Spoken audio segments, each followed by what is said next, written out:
आज का टॉपिक है हमारा ट्रैक। आपने वॉशिंग मशीन में इस टाइप का कंपोनेंट लगा हुआ देखा होगा, ठीक है। देखिए, ट्रैक का जो जनरेटिंग लेटर होता है वो इस टाइप का होती है और ये इसका सिंबल होता है। ट्रैक का प्रयोग एसी सर्किट में मोटर को, स्पीड को या बल्ब में लाइट को कंट्रोल करने के लिए किया जाता है।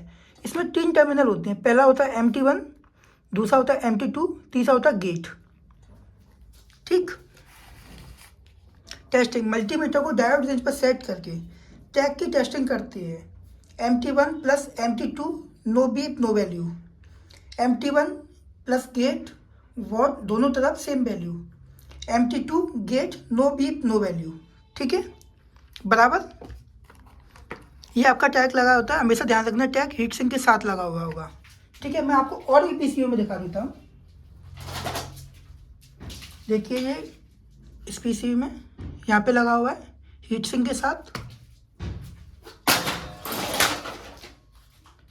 ये देखिए, इसमें भी लगाया है हीट सिंक के साथ। हमेशा ट्रैक हीट सिंक के साथ ही लगा हुआ था, विदाउट हीट सिंक के ट्रैक नहीं लगाएंगे, क्योंकि ट्रैक जो होता है ना गर्म होता है। अगर हीट सिंक इसकी हीट नहीं निकालेगी तो ट्रैक क्या होगा, ख़राब हो जाएगा, ठीक है। मैं इसकी टेस्टिंग करता हूँ। सबसे पहले मल्टीमीटर को डायोड रेंज पर लगा के मैं इसकी टेस्टिंग करूँगा। देखिए, MT1 और MT2 no beep no value, no beep no value आ रही है। MT1 टू गेट 221, 220 बराबर सेम वैल्यू दोनों तरफ, मतलब ये ट्रैक मेरा ओके है।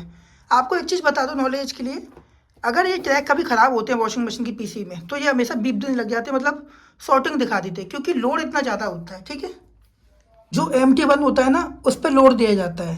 जैसे एक सप्लाई ये हमारा बल्ब लगा है यहाँ पे, सपोज करिए पॉजिटिव प्लस की सप्लाई तो मिल गई, इसे माइनस की यहाँ से। अब हमें प्लस देना है तो प्लस कैसे देंगे, प्लस की सप्लाई ला के हम एक MT1 पे देंगे और MT2 से क्या होगा, आउटपुट हो जाएगी। पर जो MT1 होगा वहाँ पे ग्राउंड की सप्लाई भी देनी पड़ेगी, जब भी तो गेट एक्टिव होगा। गेट को खाली पॉजिटिव वोल्टेज से एक्टिव नहीं होगा, समझ रहे हो, खाली पॉजिटिव वोल्टेज से गेट एक्टिव नहीं होगा। तो उसे साथ साथ क्या देनी पड़ेगी, हमें एक MT1 पे माइनस की सप्लाई देनी पड़ेगी। इसी प्रकार जो हीट सिंक लगी है ना, इसमें जब आप इसकी टेस्टिंग करोगे ना तो इसमें जब वोल्टेज वगैरह आपको लगेंगे कि मैंने सारे वोल्टेज बंद कर दिए तो भी वोल्टेज इसमें आ रहे हैं, तो कंफ्यूज मत होना कहीं पे भी, थोड़ा कंफ्यूज मत होना कहीं पे भी, थोड़ा इसकी सप्लाई को प्रॉपर सही से समझना है। इसकी देखिए, जब आप हीट सिंक निकालोगे ना, जब आप टैग को कभी चेंज करोगे फ्यूचर में, तो आप बहुत कंफ्यूज होगे कि इसमें ये सप्लाई कहाँ से आ रही, ये सप्लाई कहाँ से आ रही, इस पे ज़्यादा वोल्टेज क्यों आ रहे हैं, बहुत कंफ्यूज हो गए। हम भी कंफ्यूज होते थे पहले, पर जब हमने 1-2 बार सही से समझा ना तो हमारी समझ में आ गया कि इसमें वोल्टेज क्यों आ रहे हैं और कहाँ से आ रहे हैं। तो मैं आपसे एक बात कहूँगा, थोड़ा धैर्य रखना, ये ट्रैक आपकी समझ में आ जाएगा। नहीं तो आपको क्या करना है, कोई भी कंपोनेंट में आपको मिसस्टैंडिंग होती है, समझ में नहीं आ रहा है तो वो कंपोनेंट ख़राब है। टेस्टिंग तो मैंने आपको बताई दी, टेस्टिंग कैसे करनी है इनकी। उस कंपोनेंट का नंबर डाला गूगल पे, जैसे इसका नंबर है BT136, ठीक है। डाटा सीट निकालना,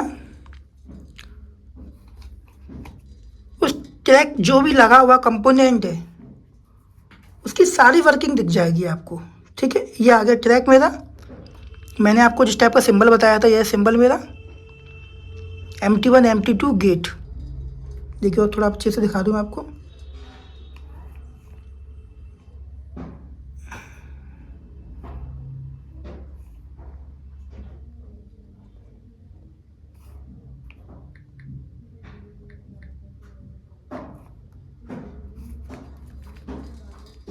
देखिए, ये आ गया, ये ट्रैक आ गया।